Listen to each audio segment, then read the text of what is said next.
todo mundo, seja muito bem-vindo a mais um episódio do nosso Uninutri Podcast. Hoje temos uma presença ilustre da nossa professora, Amanda Bagolin. Por favor, professora, se você puder se apresentar um pouco. Olá, bom dia a todos. Agradeço o convite ao PET Nutrição, aos organizadores, então ao Eduardo, à Letícia, que estão aqui hoje. Meu nome é Amanda, eu sou professora do Departamento de Nutrição e do Programa de Pós-Graduação em Nutrição. Eu coordeno o ambulatório de nutrição para indivíduos com doença celíaca. Então, é uma temática que eu trabalho desde 2010, venho me dedicando ao estudo da doença celíaca, e é um prazer estar aqui com vocês. A gente agradece demais, prof. E eu acho que para começar, então, talvez explicar um pouco, assim, realmente o que é a doença celíaca. Eu acho que a maioria das pessoas já correlaciona e até sabe que tem a ver com glúten, mas assim, é uma intolerância, é uma alergia, sabe? Eu acho que isso as pessoas não têm muito bem, tipo, não entendem tão certinho. Então, se puder explicar um pouco o que é realmente a doença celíaca. Ótimo, acho que é uma excelente pergunta, né, que seguido as pessoas têm dificuldade de entender essa diferenciação. Então, a doença celíaca, ela não é nem uma alergia e também não é uma intolerância. Ela é uma doença autoimune, né, ou imunomediada, porque ela começa a partir de um gatilho externo, então seria mais adequado inicialmente dizer que ela é uma doença imunomediada, que ela afeta indivíduos que têm uma predisposição genética para que sejam afetadas por ela, e ela ocorre a partir da ingestão tanto do glúten quanto de prolaminas que são relacionadas, então ordeína ou acecalina, que estão presentes no centeio e na cevada.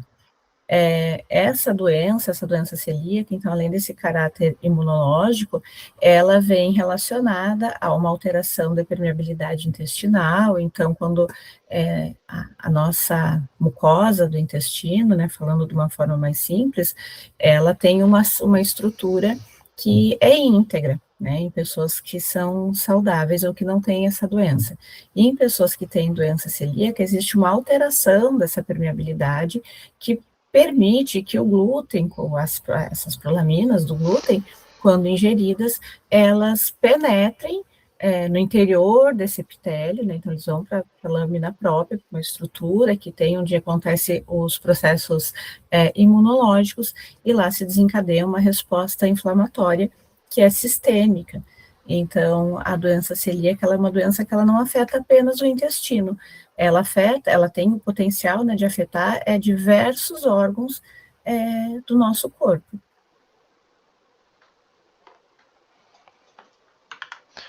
Certo. Acho que realmente é bom diferenciar, as pessoas realmente têm essa confusão, assim.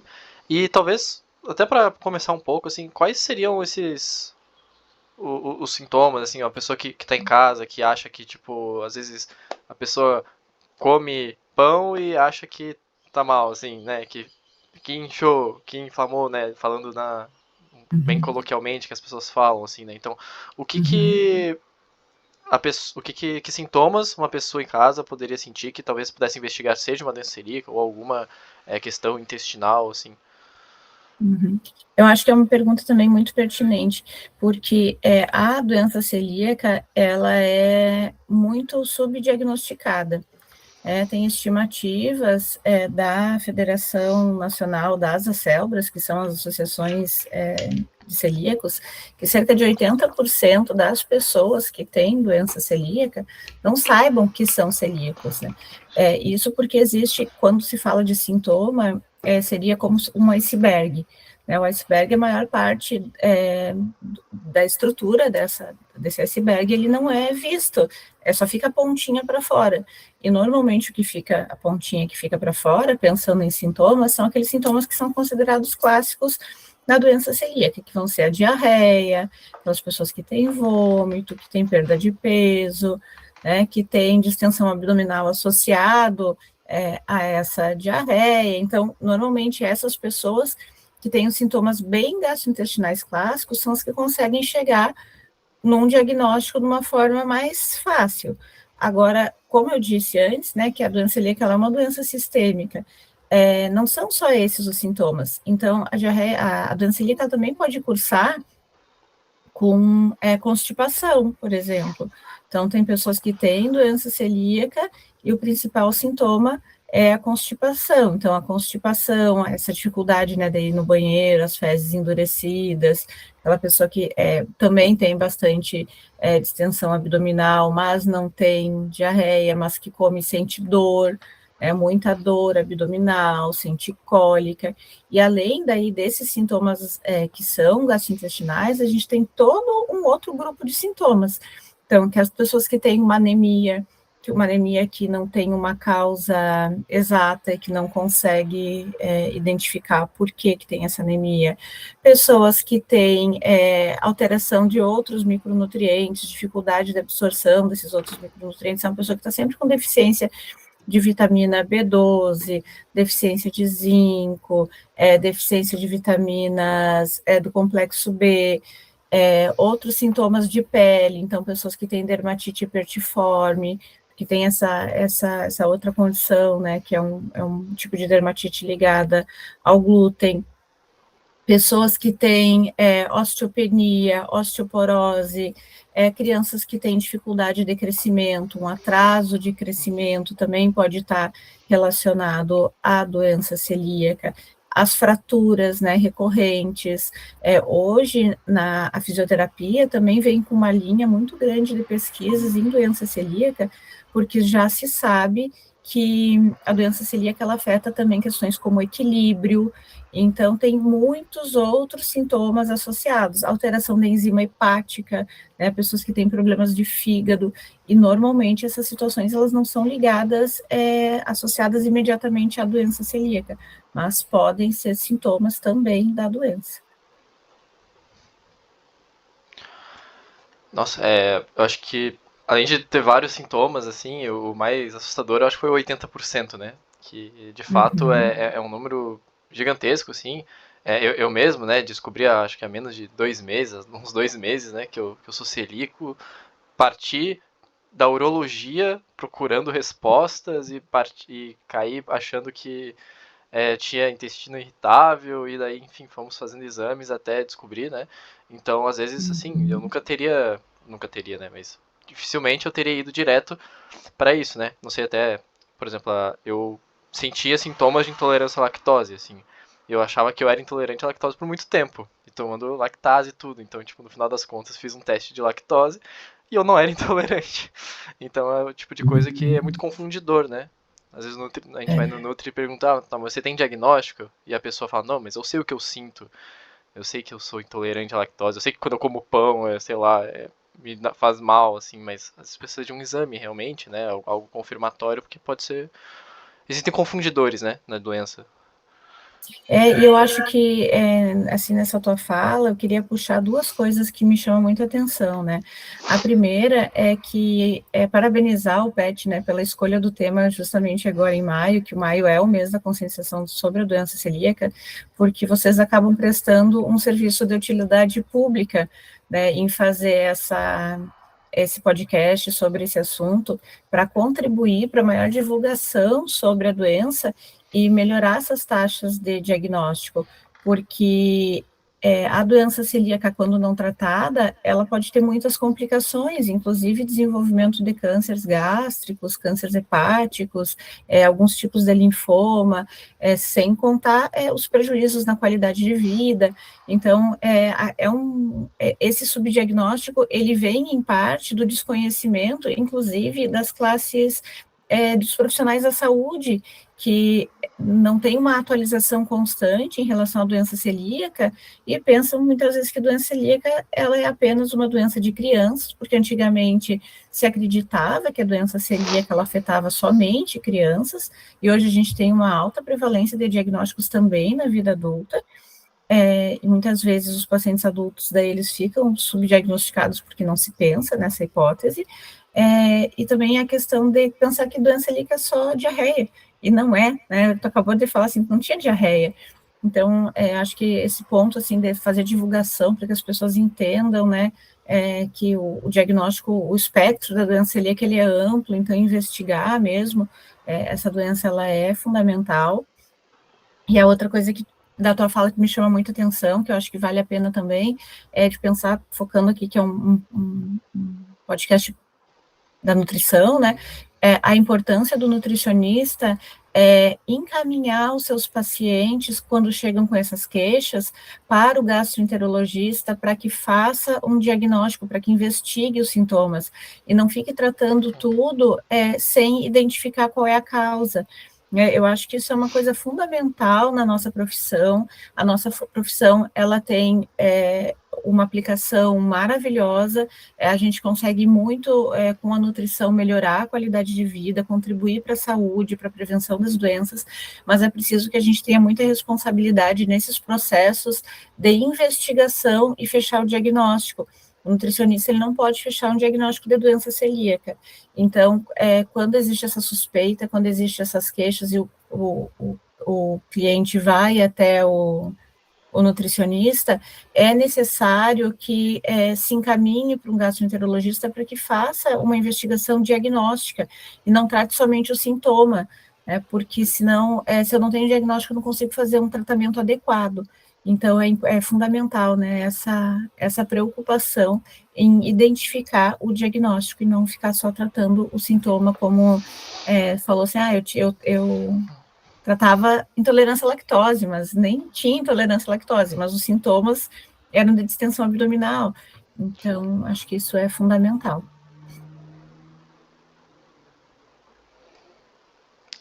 A gente nota como, por exemplo, aí eu ia lá e comi uma pizza cheia de queijo. Poxa, tenho intolerância à lactose. Comi um pão com queijo, sabe? Então, tipo, tava tudo ali, assim, sabe? Então, mostrava e as dores e tudo, assim, né? Então, realmente, né, a importância de se fazer esse diagnóstico. E, junto com o que a professora falou, no meio de conscientização, né, que a gente acha que com certeza isso, né, isso é muito importante, veio muito a calhar o momento do podcast, mas também não só para as pessoas que são celíacas, mas e para as pessoas que têm seus amigos e familiares, né? Eu acho que isso é um ponto que eu vivi recentemente, tive uma aceitação maravilhosa da minha família, eu tive, né, tenho muita sorte de tê-los, mas a gente sabe que nem sempre é tão fácil, assim, então, tipo, realmente como lidar, né, o que as pessoas acham que é frescura, mas na verdade, tipo, realmente é uma doença, então o que você tendo, né, aí um parente, um filho, né, irmão, enfim, qualquer celíaco, né, ou um amigo próximo, sabe, que cuidados as famílias e os próximos têm que ter, sabe? Excelente, né? Que bom, né? Então, que bom que a tua família e os teus amigos te receberam, te acolheram nesse momento. A doença celíaca, como o único tratamento para ela é a dieta de exclusão do glúten vitalícia e completa, muitas pessoas com diagnóstico de doença celíaca, elas enfrentam especialmente no início do diagnóstico, uma dificuldade muito grande em conseguir que a família, que os amigos compreendam a importância desse diagnóstico e entendam que não pode comer só um pouquinho, né? A pessoa não pode comer só um pouquinho, só de vez em quando. A dieta é realmente sem nada de glúten. Então, a família, os amigos, as pessoas próximas, elas têm que compreender que a gente precisa transformar essa casa dessa pessoa com doença celíaca, esse espaço de convivência, num espaço seguro. Então, o ideal é que não se coma glúten, né, dentro da casa de uma pessoa que tem doença celíaca, para evitar a contaminação. Mas a gente sabe que muitas vezes isso pode ser inviável, até né, pensando em questões econômicas dessas famílias, os alimentos sem glúten, os pães sem glúten no mercado, eles costumam custar muito caro, então a gente sabe que não é uma situação, inclusive, socialmente fácil, mas essa situação ela pode ser manejada. Então, eu acho que o primeiro ponto é o respeito ao indivíduo que recebeu o diagnóstico, a essa pessoa, que ela está passando por um momento difícil, que pode levar daí a outras complicações, como complicações psicológicas mesmo, né, da pessoa relativas à ansiedade, à depressão, então, isso é necessário, e então, assim, acolher esse indivíduo, procurar sempre receitas para que a família possa comer sem glúten, né, evitar misturar os alimentos, né, sempre ter locais separados para comer, a família se responsabilizar por, eu vou comer um pão de trigo, né? E a outra pessoa na família é celíaco. Então, assim, eu vou me preocupar em higienizar, eu não vou deixar farelos espalhados pela casa, eu vou cuidar com a higiene dos pratos, dos talheres, todo esse cuidado é necessário. É importante que a família, os amigos também sempre tentem acolher a pessoa com doença celíaca na medida assim, vamos preparar uma festa, mas essa festa vai ter opções sem glúten. Né? A gente não vai obrigar aquela pessoa que tem doença celíaca, a ir numa festa e ficar sem ter o que comer. Então, a gente vai pensar assim, vamos fazer preparações que sejam naturalmente sem glúten. Existe muita opção, né? Então, a gente está no Brasil, que é um país com uma diversidade alimentar enorme, e a gente consegue preparar refeições que são naturalmente sem glúten e que sejam festivas e que sejam saborosas e que todo mundo possa aproveitar. Então, eu acho que, né, pela experiência que eu tenho atendendo pessoas com doença celíaca, esse acolhimento familiar, essa preocupação, isso de fazer as refeições em que todo mundo possa comer junto, é fundamental, né? E daí a gente vem, assim, no dia a dia com o nosso arroz e feijão, que não tem glúten, com as saladas, que são naturalmente sem glúten, com as frutas, que são naturalmente sem glúten. Então, a gente tem muitas opções, né? Hoje, o macarrão sem glúten, ele é um macarrão que ele não tem tanta diferença de um macarrão de trigo, então ele pode ser consumido por toda a família, que é um preço que não é tão diferente também. A gente tem outras opções, por exemplo, cuscuz de milho, também não tem glúten, ele pode ser incluído na rotina de uma família, então, né, tendo criatividade, buscando e se informando, as famílias elas podem, né, incorporar refeições sem glúten de uma forma mais natural, tornando assim mais agradável esse processo, até porque na nutrição a gente fala muito sobre isso, né, que comer não é meramente ingerir nutrientes, mas é poder compartilhar, é socializar, é sentar à mesa, né? Inclusive o ser humano provavelmente só se desenvolveu como se desenvolveu porque passou a se reunir em momentos de alimentação, né? Então esse isolamento social que a doença celíaca provoca, ela pode levar a prejuízos psicológicos e psiquiátricos. E, por outro lado, esse ambiente, ele precisa ser seguro para que essa pessoa ela não viva num estado de hipervigilância. Hoje, a hipervigilância para as pessoas que têm doença celíaca, ela é outro problema. Então, quando se fala de contaminação cruzada, para mim é o ponto mais assim desconfortável em falar sobre doença celíaca. Por quê? Porque o meu trabalho sempre ele é muito baseado em evidências. É uma preocupação muito grande em relação a isso. E as evidências sobre contaminação cruzada, elas não são muito boas.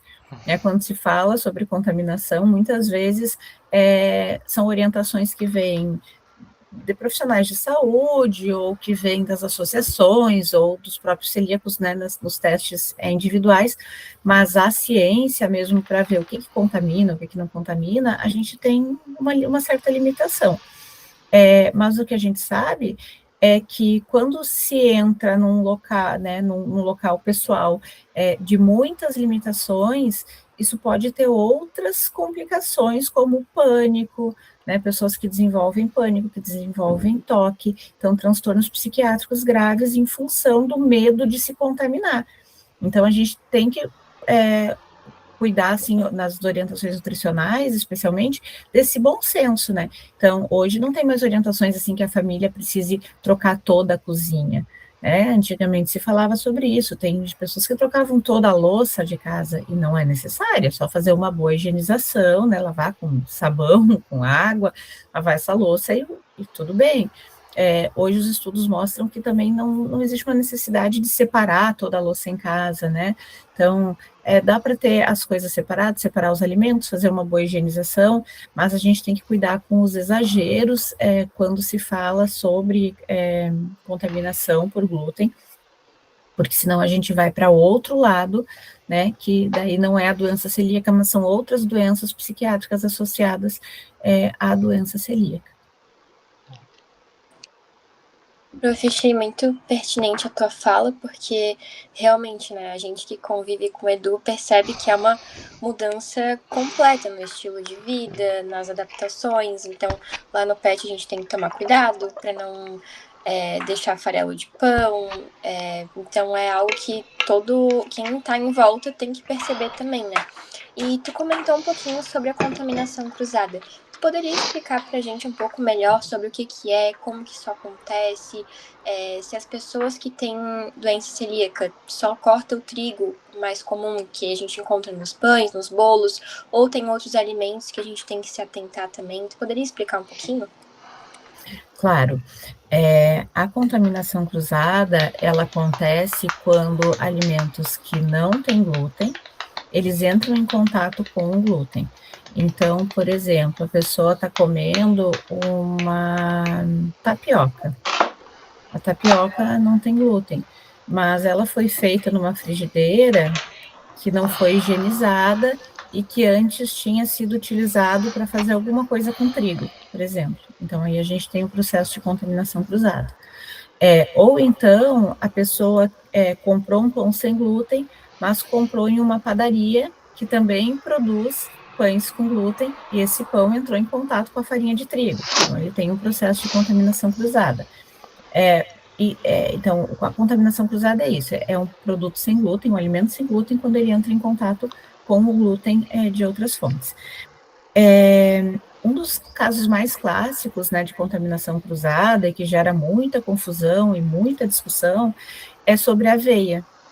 A aveia é um alimento que ela não tem glúten, né, ela tem uma proteína estrutural que é semelhante ao glúten, que se chama avenina, mas ela tem uma composição química, explicando assim de uma forma mais simples, né, para que todo mundo que está escutando o podcast consiga entender, que ela é mais fácil de ser digerida. Então, aquilo que torna a gliadina, que é a proteína, o peptídeo presente no glúten ali, que é de difícil digestão, mais resistente a essa degradação, não tem esse mesmo elemento na avenina. Então, a avenina, ela consegue ser digerida e ela não tem capacidade de gerar resposta imunológica em pessoas com doença celíaca.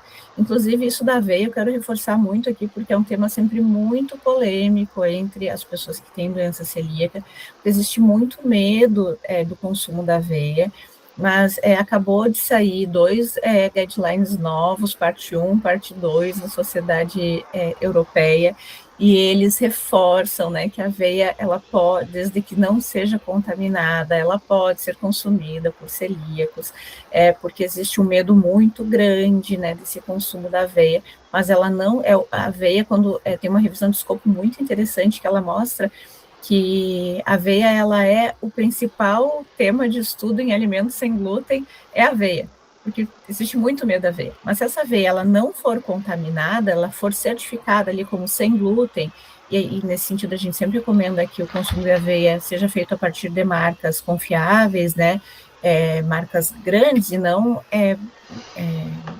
comprado a granel, né, tenha esse cuidado na compra do produto, ela é um alimento seguro e extremamente adequado para ser consumido, porque hoje a gente fala muito também sobre prebióticos, né, e a aveia, ela é uma excelente fibra com potencial prebiótico, então a gente recomenda, sim, o consumo da aveia, desde que seja sem glúten. Outros alimentos, ela falou do pão, do bolo, das pizzas, mas o glúten, ele pode estar em outros alimentos, que a gente nem imagina que ele pode estar presente. Então, especialmente naqueles industrializados, ultraprocessados, em que se usa o glúten para melhorar a textura. Por quê? Porque como o glúten tem uma capacidade de absorver a água, ele melhora a textura dos produtos. Então, é possível encontrar glúten em salsichas, em linguiças, em chicletes, Então, além de todos os alimentos que presumidamente teriam glúten, esses alimentos, muitas vezes, eles também estão presentes nas cervejas, né? Então, cerveja contém glúten, mas hoje existem também cervejas sem glúten, farofas. Então, todos os alimentos que forem consumidos que são sem glúten, todos os produtos, é necessário que se faça a leitura do rótulo. Tá? Então, existe uma legislação específica desde 2003 que ela obriga que no Brasil todos os produtos embalados e medicamentos, a legislação de medicamentos ela é mais recente, mas existe legislação para medicamentos também e cosméticos que obriga a informar sobre a presença de glúten. Então, nós orientamos sempre que as pessoas leiam os rótulos, mesmo daqueles produtos que elas costumeiramente consomem. Por quê? Porque pode mudar a fábrica, pode mudar a forma de armazenamento dos insumos. Então, a gente teve um caso ano passado de um leite vegetal, que em tese um leite vegetal não era para conter glúten, e ele era rotulado como sem glúten. A fábrica mudou, ele passou a ser processado em outro local, e agora ele vem rotulado como pode conter glúten. Então, a gente sempre tem que ter esse cuidado, né, em olhar o rótulo dos produtos, porque o glúten ele pode estar presente em vários, né, por exemplo, em batons, né, falei dos cosméticos, então isso a gente tem que ter cuidado, em medicamentos, então existem medicamentos que contêm glúten, então a gente tem que ter essa orientação de sempre olhar o rótulo e, quando necessário, entrar em contato, né, com as empresas. Eu até vi um vídeo essa semana, assim, no Instagram, porque agora o Instagram tá começando a ser bem celíaco, assim, né? Aparecendo um monte de coisa. E daí, porque realmente, né, as pessoas não têm essa noção, né, tipo, as pessoas de fora, tipo, te oferecem um chocolate. O chocolate, a grande maioria, tem glúten, né? A aveia tem que nem a professora falou, tem que estar ali, né, colocado como sem glúten. Um chiclete me ofereceram, até foi a minha namorada que viu, que tipo, tu não pode comer, sabe? Tipo, no mercado é bem difícil também, né? Muita coisa que a gente não acha. E esse vídeo que eu vi mostrava, por exemplo, balão de festa, aquele pozinho pode ter glúten, luva de dentista pode, então, tipo, que coisas que a pessoa tem conhecimento, assim, que são sem rótulo, né? Porque, tipo, ok, chocolate, geralmente a gente não vai pensar que não tem glúten, mas, tipo, dá pra ler. Cápsula de café, tem algumas que, tipo, tem glúten, não dá pra consumir. Mas essas coisas que não tem rótulo, tipo, encher um balão, uma luva, massinha de modelar, tava no vídeo, que massinha de modelar. Tem glúten, sabe? Então, que coisas como essa, sabe? Existem tintas também, daí sempre isso é uma recomendação para, especialmente, crianças em idade escolar, né? Então, a gente tem orientações específicas para as escolas, porque massinha de modelar, elas são feitas, né, muitas vezes a partir de farinha, ou na escola mesmo eles fazem muitas, então precisa de adaptação, né, de uma receita sem glúten. Tintas, né, tintas de criança brincar, às vezes elas podem conter glúten. Os balões, as luvas, né, que tu falou, elas também podem conter glúten. Então sempre tem que ter esse cuidado específico nesses produtos. Esmaltes, né, as questões das maquiagens que podem conter glúten, como ele é um insumo muito utilizado, né, então às vezes até no balão, por exemplo, dá aquela a fricção, né, para evitar, ele é utilizado, mas são situações assim que o celíaco acaba descobrindo no dia a dia, de uma forma às vezes muito desagradável, né? E a questão de um chiclete, às vezes é muito difícil de enxergar no rótulo de um chiclete que ele contém glúten. Então, coisas pequenas, assim, eles são muito desafiadores, né?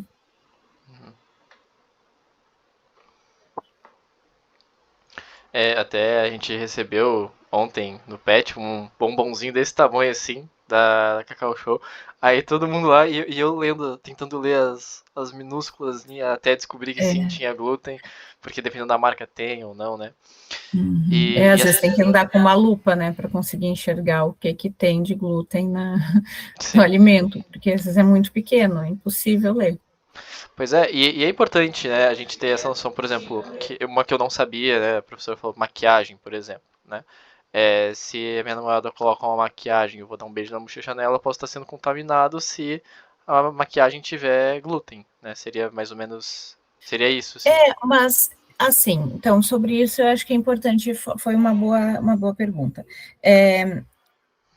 Daí a gente tem que cuidar com aquele risco, assim, da hipervigilância, né, porque o que tem uma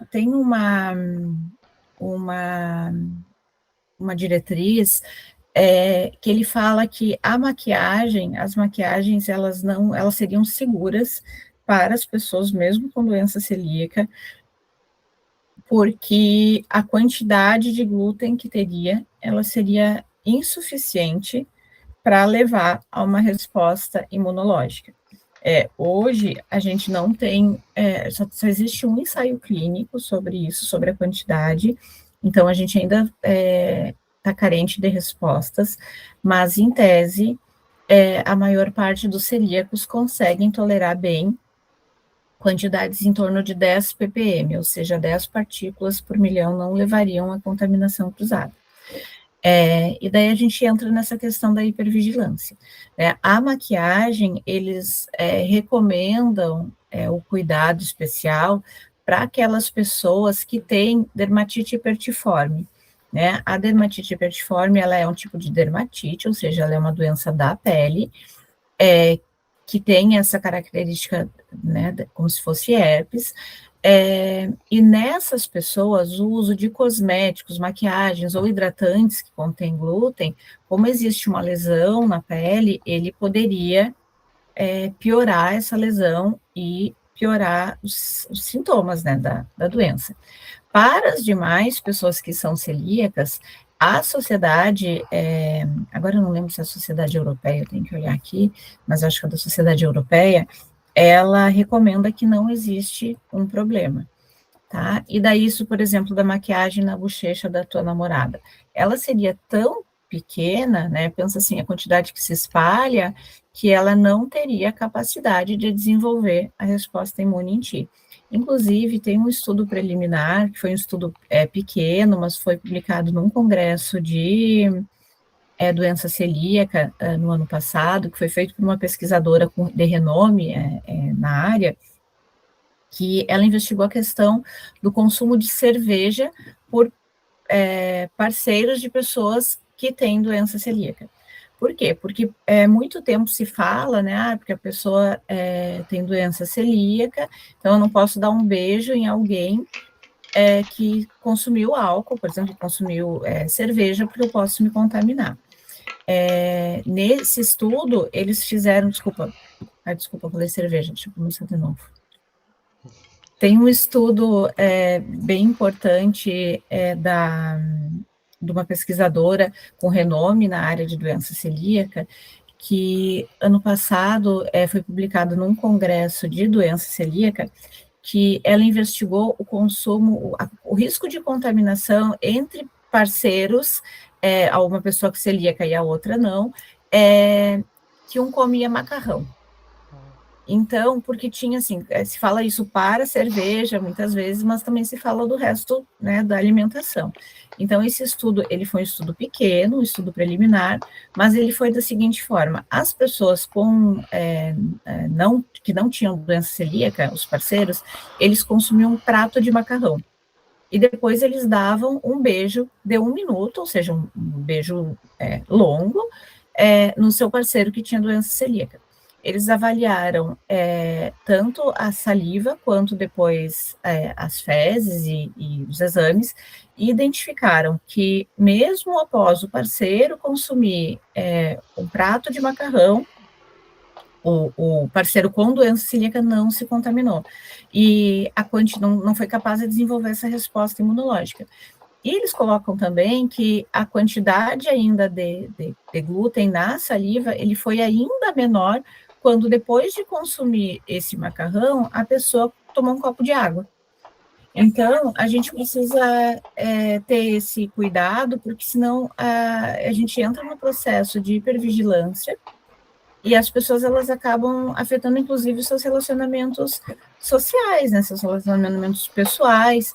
Então, esse é o tipo de cuidado sobre hipervigilância que é necessário ter. Então, pode continuar beijando a tua namorada, não tem problema, tu não vai te contaminar, né, e talvez, talvez não, com certeza, um relacionamento saudável, ele só vai fazer bem para a pessoa que tem doença celíaca. Então, a gente não pode entrar nessa preocupação excessiva, esse risco, esse medo de se contaminar com tudo e acabar com os nossos relacionamentos pessoais, porque a saúde mental, ela vai ficar muito afetada.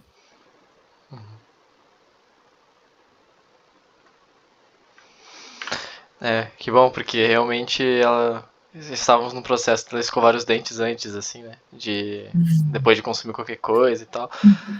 Porque realmente, né, acho que a pessoa que tem esse diagnóstico começa aos poucos a perceber o quanto é uma doença mesmo, assim. No início parece uma intolerância, assim, né? Ah, não pode, aí tu vai no mercado, não tem nada, aí tu descobre que um monte de coisa começa a ter glúten, aí você vai num...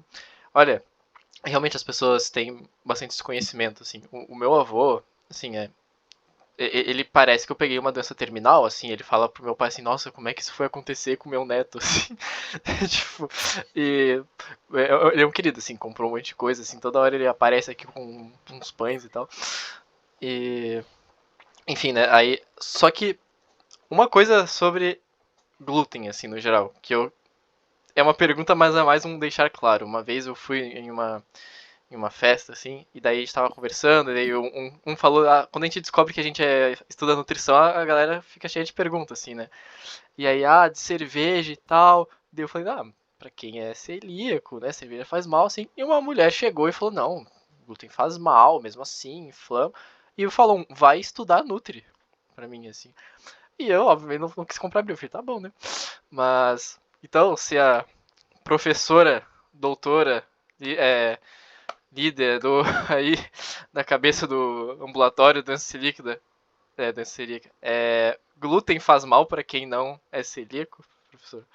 Eu acho excelente a tua pergunta, e eu fiquei rindo aqui porque agora tu deu a classe aqui, né, falou o reconhecimento ao trabalho, mas já disseram isso para mim também, tá? Inclusive, estudante de primeira fase de nutrição quis me dizer que não, que glúten fazia mal, sim. Então, respondendo a pergunta, não, glúten não faz mal para todo mundo, né? Essa é uma questão, assim, fundamental, porque ao mesmo tempo em que para as pessoas que têm doença celíaca, a gente recomenda essa restrição total, completa, esse cuidado, ou para outras pessoas que tenham doença relacionada ao glúten, como a dermatite hipertiforme, a sensibilidade ao glúten não celíaca, que hoje, inclusive, não se sabe nem se é o glúten ou se seria os FODMAPs, né? A ataxia ao glúten, ou quem tem alergia ao trigo, que a gente não fala alergia ao glúten, né? Alergia é ao trigo, porque não é somente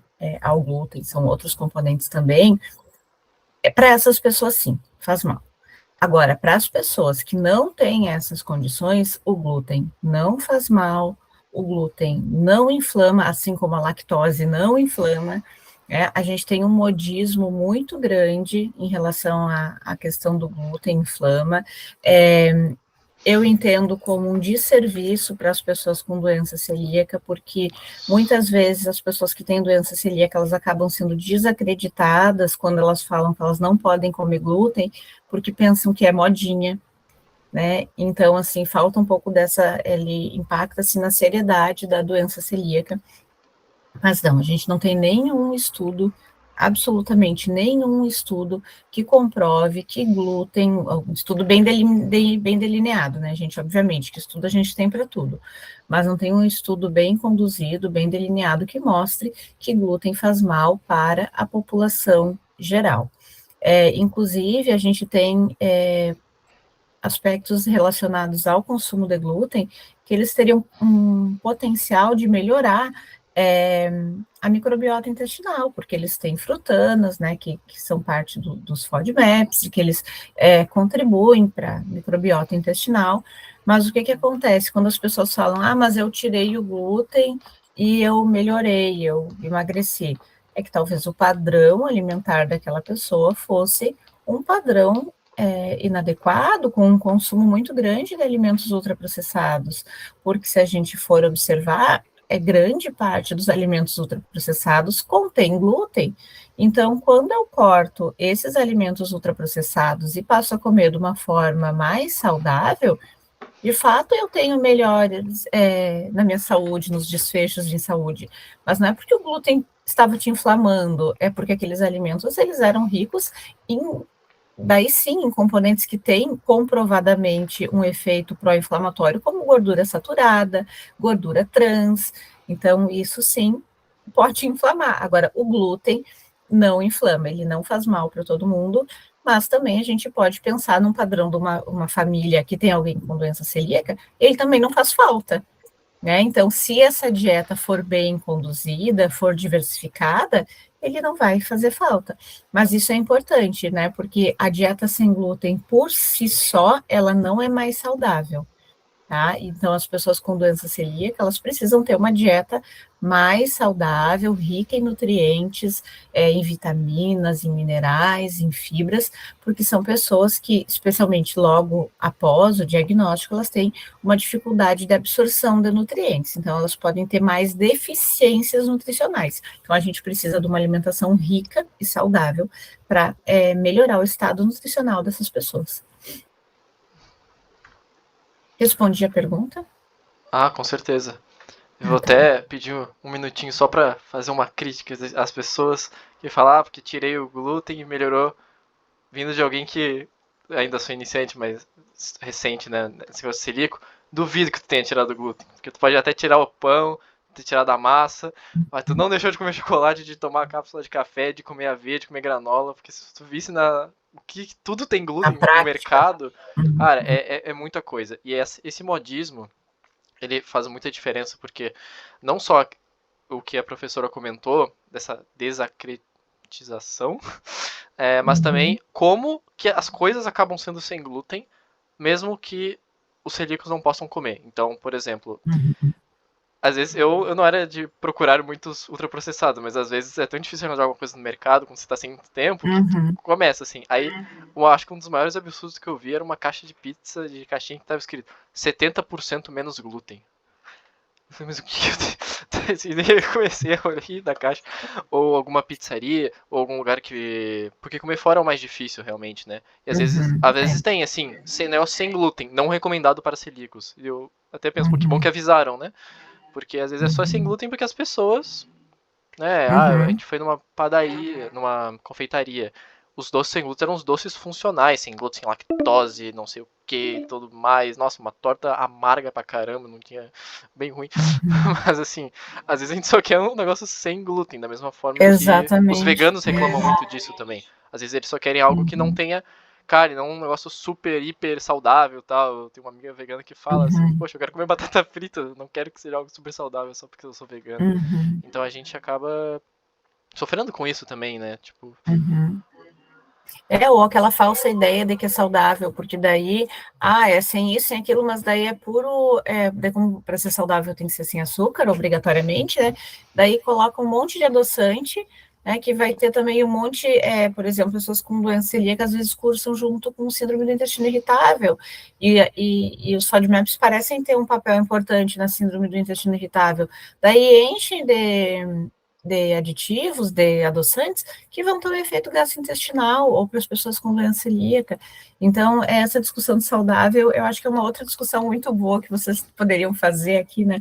Tipo, o que é saudável, né? Tipo, o que a gente entende como saudável, o que é esse lifestyle de saudável que se vende? Será que é saudável mesmo? E a mesma coisa entra para o glúten, né? Eu fiz uma dieta, quando eu comecei a trabalhar com doença celíaca, no doutorado, eu trabalhei com pessoas com doença celíaca e eu fui desenvolver produtos sem glúten para essas pessoas. E para entender melhor, né, para me colocar como uma parte do componente da minha pesquisa, ela era qualitativa, eu queria me colocar no lugar das pessoas. Então, eu fiz 40 dias de dieta sem glúten e foi muito difícil. Foi muito difícil exatamente por isso, assim, porque eu levei a sério, assim, o meu papel ali, quase uma pesquisa etnográfica, né? Eu quis saber como é que era. E era muito difícil, porque chegava no rótulo, tinha glúten. Chegava em outra coisa, tinha glúten. Então, essa mudança de hábito. E daí, se tu me permite, eu sei que eu falo demais, mas eu queria só chamar a atenção, né, para dar uma esperança para quem está começando aí na dieta, que a gente tem conduzido várias pesquisas com pessoas com doença celíaca, e recentemente um trabalho que foi um trabalho de iniciação científica de uma aluna da nutrição, da Maria Fernanda Gil, e também foi a parte do TCC dela, a gente investigou qualidade de vida e adesão à dieta sem glúten. E a gente identificou que, embora no início, logo aquelas pessoas que têm um diagnóstico recente, então menos de 6 meses de diagnóstico, elas têm uma pior qualidade de vida, em função dessa questão de adaptação à dieta, né, dessa preocupação excessiva de ainda estar entendendo sobre a dieta, sobre os alimentos, sobre a doença. Mas depois, conforme avança o tempo de diagnóstico, existe uma melhora na qualidade de vida, porque melhora muito os sintomas da doença. E essa melhora da qualidade de vida, ela é mais intensa, ela é mais significativa naquelas pessoas que têm uma boa adesão à dieta.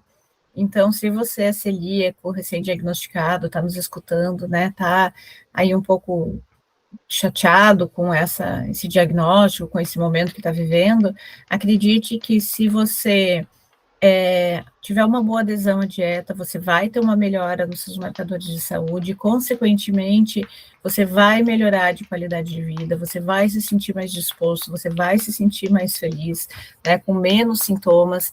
Então, a gente sabe que é um processo difícil, ninguém nega isso, mas é o necessário, né, para conseguir ter uma melhor saúde e cuidado, assim, uma saúde ampla mesmo, né, não só pensando em sintomas, mas em prevenção, né, para um futuro.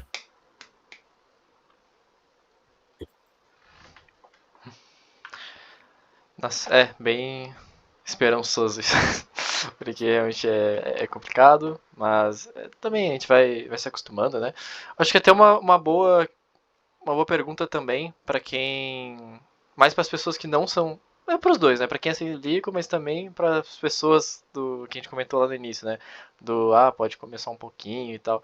Então, eu acho que até rapidamente, o que acontece se uma pessoa ingere só um pouquinho? Eu acho que as pessoas celíacas até entendem não comer coisas que claramente têm glúten, né? Então, tipo, acho que talvez quem tá muito no início ou tenha menos conhecimento, talvez queira, se eu comer uma pizza normal de vez em quando. Mas eu digo até mais de, tipo, contaminação cruzada, assim. Se eu, de vez em quando, ir num lugar que tenha algo que não tenha glúten, mas que tenha contaminação cruzada, né? Porque tem a história da hipervigilância, da saúde mental, mas ao mesmo tempo, o que pode gerar, causa muito medo, né?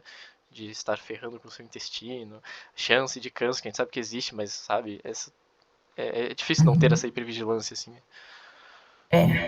Não, é difícil assim, mas a gente pode pensar assim, se a pessoa ingere glúten, né, se a pessoa está tendo esse consumo inadequado, o que vai acontecer, né, pensando no intestino? Vai ter, se o glúten entrar em contato com o organismo, né, nas quantidades ali, né, que hoje não fala que que doença celíaca tem níveis, né, mas se tiver esse contato, vai ter uma ativação de resposta imune, né? Então, todo o processo, ele vai ser ativado. Então, no momento que tem ativação de resposta imune, tem novamente, atrofia das velocidades intestinais, então vai ter prejuízo na absorção dos nutrientes, né? Isso para além dos sintomas. Fazendo um paralelo, assim, uma analogia, para ficar mais simples de explicar, é a mesma coisa que a gente pensar assim, eu tenho, por exemplo, eu tenho rinite e eu tenho alergia a ácaro. Chegou o inverno, né, tá chegando o inverno aqui, eu fui lá, peguei direto do guarda-roupa, sem lavar, e vesti uma blusa de lã que ficou quase um ano guardada. Imediatamente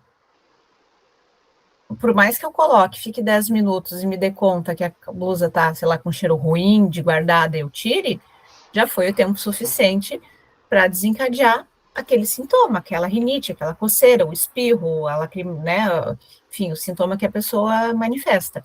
A mesma coisa é com a doença celíaca, não importa o quanto ela consumir, né, se ela consumir um pedaço de pizza, eventualmente, se ela consumir uma pizza inteira naquele dia, a resposta imune vai ser ativada. Né? Então, a gente não tem essa questão assim de quantidade dependente, tá? Então, a recomendação é que não consuma nunca mesmo. E sobre o ir em restaurantes, né, esse medo da contaminação, como é que a gente vai manejar essa situação? É procurar restaurantes que entendam sobre a doença, né, que conheçam, a gente contribuir como profissionais para que as empresas tenham um maior entendimento sobre o que é a doença celíaca, buscar fazer ambientes seguros, então que as empresas saibam assim do que se trata, né, o que é doença celíaca, o que é contaminação, para que as pessoas não precisem parar de frequentar locais. Então, existe entre os próprios celíacos um rastreio, digamos assim, de lojas que são seguras, que são adequadas, que as pessoas vão e sabem que não se contaminam. Então, esse mapeamento, né, de locais seguros, ele é fundamental para que não exista esse consumo e ainda a vida social continue, né?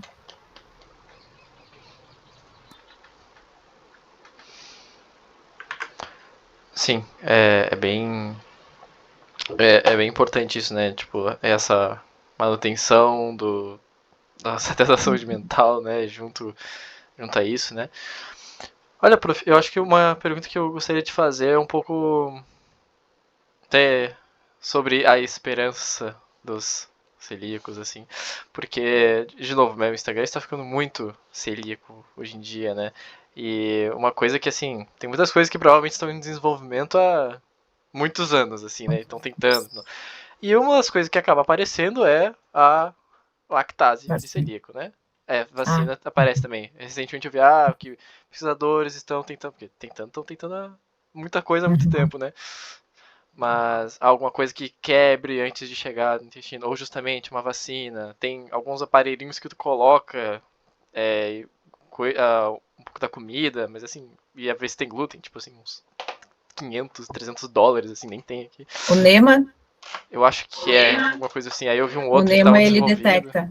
Enfim, tem muita coisa. O que hoje em dia assim está sendo desenvolvido, que estão tentando, como é que tá, assim, que tu conheça, assim, sobre alguma coisa não apenas dietética para os celíacos, assim.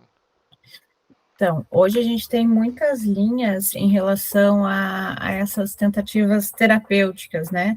Mas a primeira coisa que eu queria falar sobre isso que você falou, assim, da lactase, né, do celíaco, é que hoje existe um produto no mercado que ele fica bem aqueles que as pessoas podem pegar sozinhos na farmácia, que é uma enzima para quebrar glúten.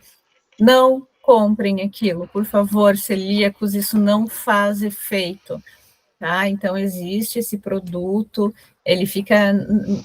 toda vez que eu chego na farmácia, eu vejo aquilo, eu passo mal, porque eu fico pensando, assim, enquanto as pessoas com doença celíaca estão ingerindo aquilo, achando que elas estão seguras, né, que elas podem consumir aquele produto e consumir o glúten de uma forma segura, e não é verdade. Aquele produto que hoje tem disponível nas farmácias, ele não é recomendado para as pessoas com doença celíaca, ele não tem garantia de segurança, então ele não é recomendado. Hoje o único tratamento continua sendo a dieta sem glúten, né, estrita, né, sem nada de quantidade de segurança para as pessoas com doença celíaca. Mas sim, existem muitos estudos sendo realizados.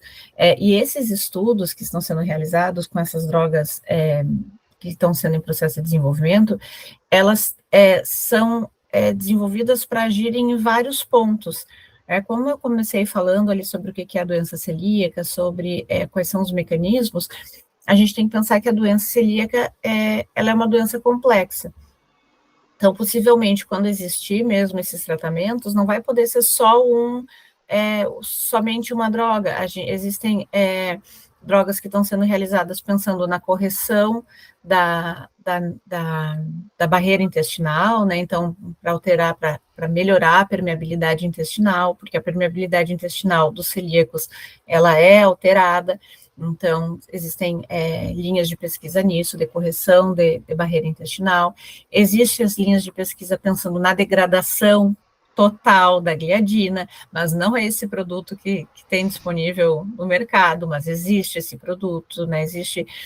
Existem pesquisas de desenvolvimento de drogas para fazer digamos assim, uma imunossupressão, né, uma melhora do processo imunológico das pessoas com doença celíaca, para evitar essa resposta imunomediada que ela é exacerbada, né, porque, de um modo geral, a gente pode dizer que as pessoas com doença celíaca, elas perderam uma capacidade de tolerância, elas não conseguem distinguir o glúten, né, a gliadina do glúten que penetra lá na lâmina própria, de um agente patogênico real, né? Então, assim, é uma reação exacerbada a gliadina, né, porque ele não é um patógeno, de fato, mas tem essa reação que é super exagerada. Então, tem drogas buscando a modulação dessa resposta imunológica, para que ela seja mais branda.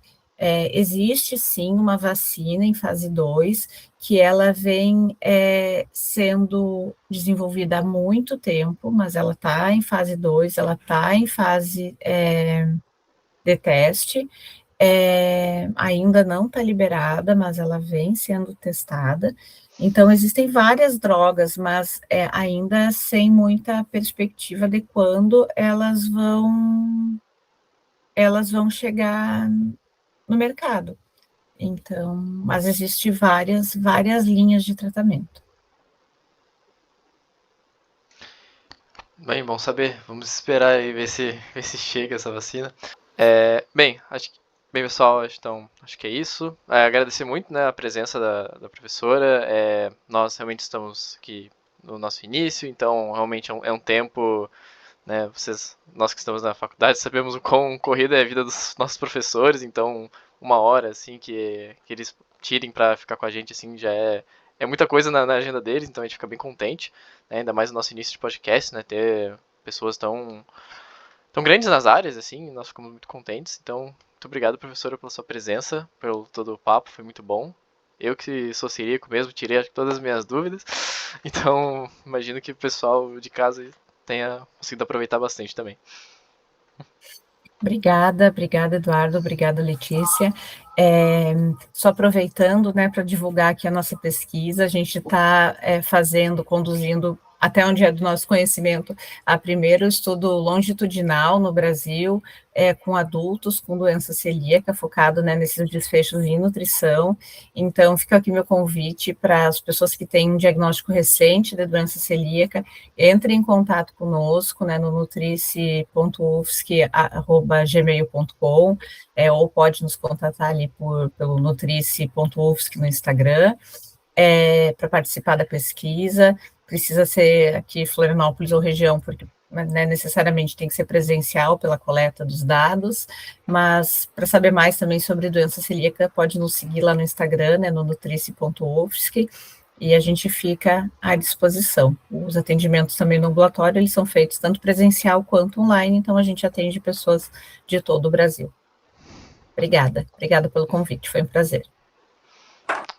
Obrigada, prof. Pode deixar que a gente vai colocar todos os links na descrição para quem quiser acessar, quem quiser saber um pouco mais sobre a doença celíaca e participar da pesquisa. A gente agradece bastante a tua participação, como o Edu falou, e muito obrigada.